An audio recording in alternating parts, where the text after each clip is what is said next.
On va revenir sur cette affaire qui a intrigué beaucoup de monde cet été. L'acteur Marwan Béréni, connu pour son rôle d'Abdel dans la série Plus belle la vie, a disparu des radars le 3 août dernier. La nuit de sa disparition, le véhicule qui lui appartient a percuté une femme de 38 ans et son chien près d'un camping à Mâcon. L'enquête laisse donc à penser qu'elle était conduite par l'acteur qui est toujours introuvable.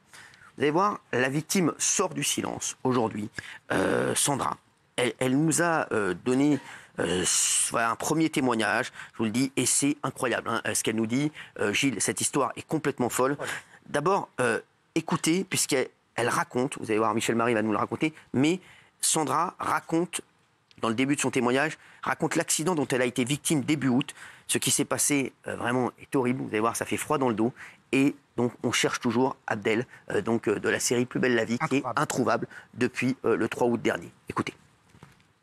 Alors, en fait, je rentrais du centre-ville, et en rentrant du centre-ville, j'allais pour traverser le passage piéton qui se trouve un peu plus au-dessus de la boîte de nuit. Les phares se sont allumés, et il a accéléré. Et en fait, de là, je me suis dit, il m'a peut-être vu, il a peut-être m'esquivé. Et j'ai pas eu le temps de réagir, qu'il m'a rentré dedans, et j'ai été propulsée à plusieurs mètres. Avant même que, d'après les témoins, il m'ait roulé dessus, parce que j'avais la trace d'un pneu sur ma cuisse, et puis j'ai la hanche, le bassin gauche qui est fracturé. Donc, en plus de ça, il m'a roulé dessus par-dessus. Alors, merci Michel Marie d'être avec nous encore ce soir. Vous allez voir ce qu'elle nous raconte, Sandra. Cette histoire est complètement folle. Qu'est-ce qui s'est passé, Michel ? C'est effectivement une histoire complètement folle. Ça se déroule dans la nuit du 3 au 4 août de cet été, là, dernier. 23h, Sandra, qui vient de parler, est avec son chien. Elle traverse sur les passages cloutés.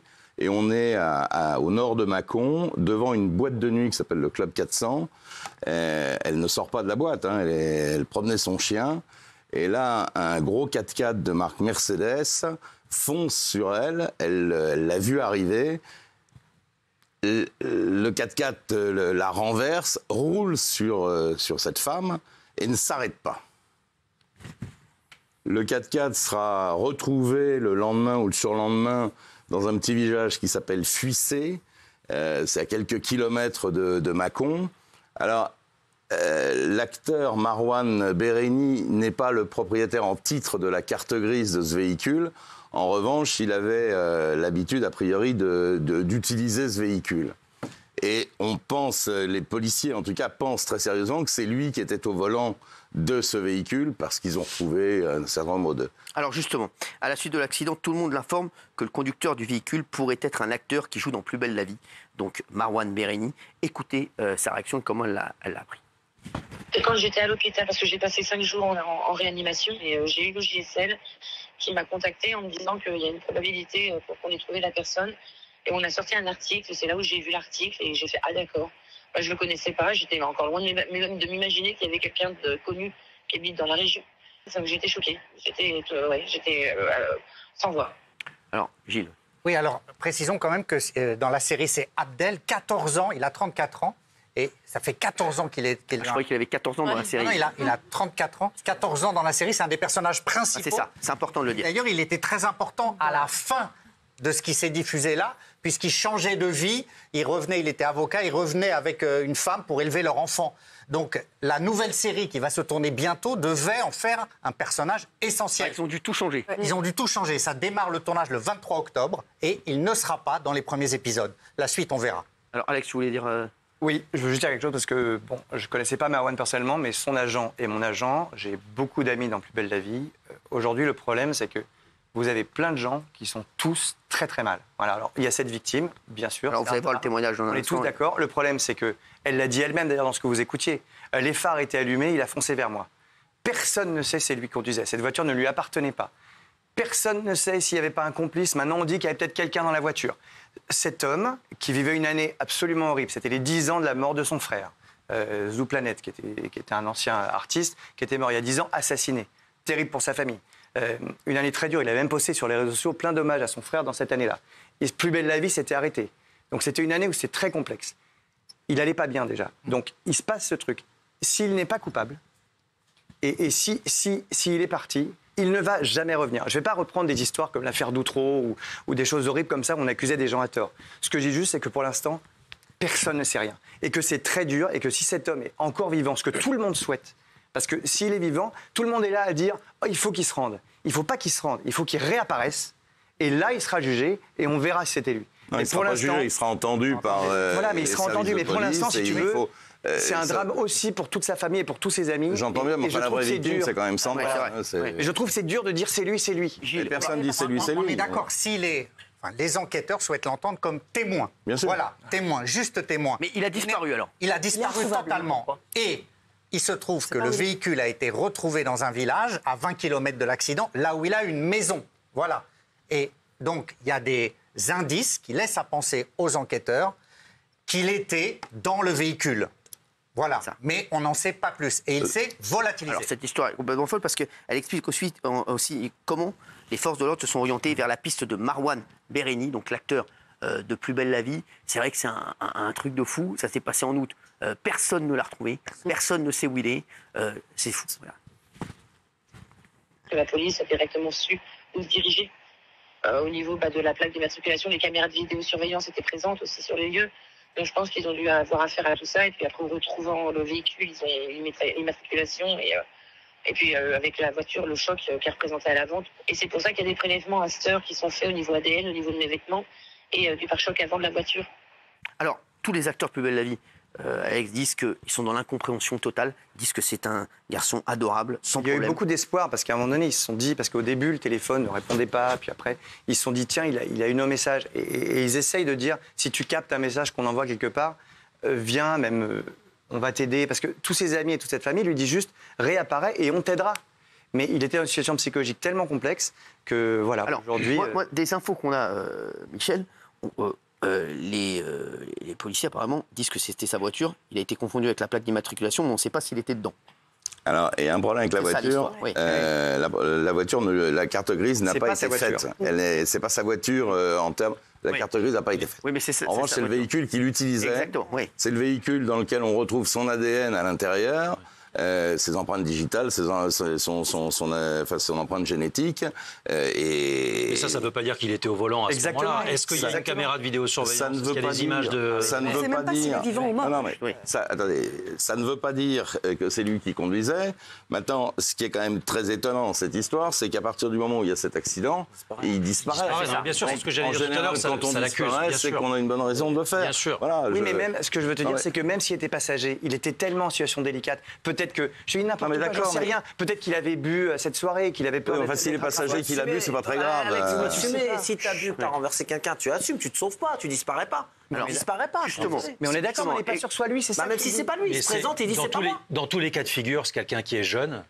Il a 34 ans, c'est pas non plus un bébé, tu vois. Mais à un moment donné, il faut qu'il pense à l'ensemble des choses, c'est-à-dire à cette victime, à sa vie. Il ne va pas rester dans l'errance comme ça pendant toute sa vie. Non, mais les parents ont vécu un trauma déjà très complexe avec le décès du premier. Je comprends. Mais Sandra, la vraie victime, c'est Sandra. C'est Sandra. Mais bien sûr. Alors, justement, du lendemain de l'accident, il disparaît. Et puis en même temps, je vous rappelle quand même qu'en 2022, il a eu des problèmes.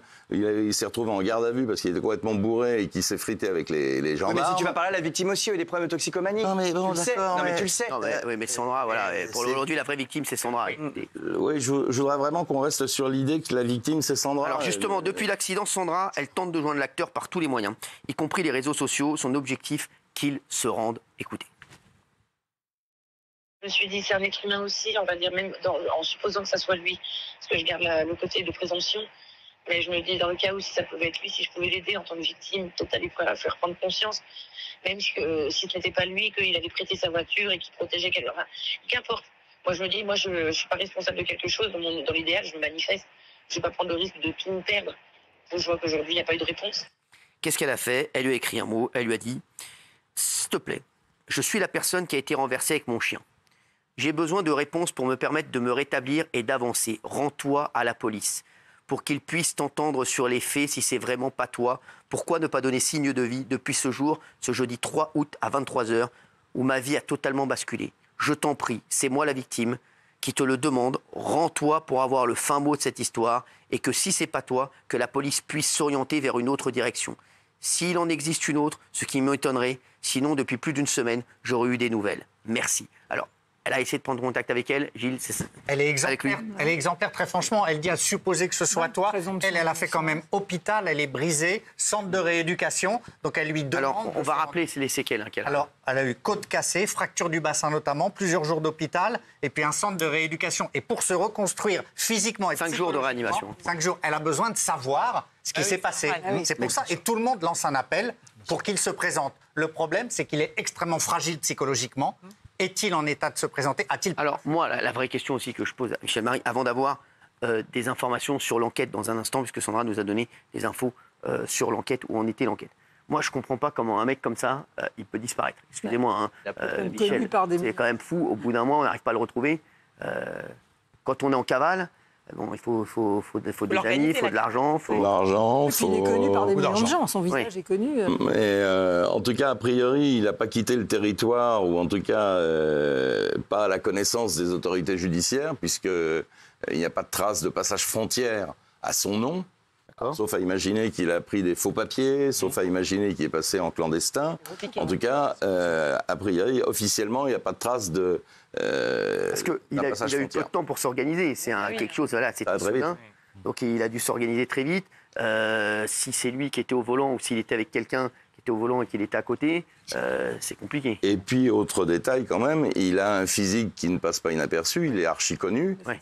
C'est un peu comme si vous vouliez disparaître. À mon avis, vous n'allez pas aller loin. Hein. Non, moi non. Franchement, non. Je veux dire, non, mais c'est vrai. Et donc, c'est vrai qu'aujourd'hui, quelles sont les hypothèses, Michel? On va avoir des nouvelles de l'enquête dans un instant, mais quelles sont les hypothèses qui sont avancées par les enquêteurs? Qu'est-ce qu'il y a, Gégé? Dis-moi. Non, mais je pense qu'on peut évidemment envisager qu'il ait mis fin à ses jours, en fait. Alors, quelles sont les hypothèses, Michel? Vous venez de me le souffler. Effectivement, c'est une hypothèse, mais me fait penser un petit peu à Gérald Thomasin, qui était un autre acteur qui avait disparu alors qu'il était dans un état psychologique très, très compliqué, accusé d'un meurtre. D'ailleurs, il avait été blanchi et il allait au tribunal de Bourg-en-Bresse ou je ne sais où, dans ce coin-là en tout cas, pour rencontrer le juge qui devait lui donner un non-lieu. Et il a pris le train, on perd sa trace à Nantes et il a disparu et on ne l'a jamais revu. Marouane Béréni, je ne sais pas, les hypothèses, c'est effectivement peut-être un suicide, pour d'autres raisons que cet accident. On aurait retrouvé le corps. Pas forcément. Des suicides...